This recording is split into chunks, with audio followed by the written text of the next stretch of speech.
Ciao, benvenuti sul mio canale Mano Libera Atelier di Barbara. Oggi vi mostro come terminare il vostro lavoro a maglia. Ora passiamo alla chiusura del lavoro, come togliere tutte le maglie. Riprendo il filo, come abbiamo visto, dietro il mignolo, dietro l'indice, attorno all'indice e prendo il lavoro. Tiro il filo in modo di avere una distanza da qui a qui di circa 2-3 cm. Mi trovo nella situazione così, dove l'ultima maglia non era lavorata per fare il legaccio di bordo. Lavoro la maglia punto diritto,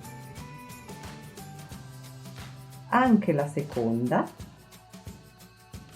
ma ora con questo ago vado a riprendere l'ultima maglia, la penultima maglia, scusate, e la passo sopra la prima.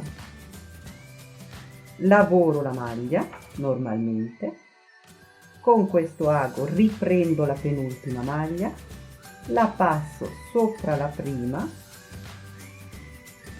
e la chiudo. Lavoro la maglia, prendo, passo sopra, lavoro,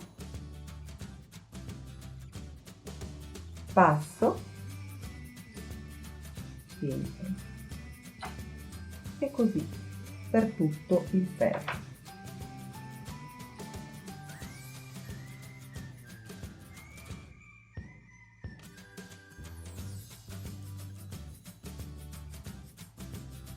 A questo punto taglierò il filo e lo faccio uscire tirando. Bene, mi auguro che questo video vi sia servito per terminare i vostri lavori di maglia. Se vi è piaciuto mettete un like, condividete con i vostri amici e chiaramente iscrivetevi per non perdere i prossimi video. Ciao, a presto!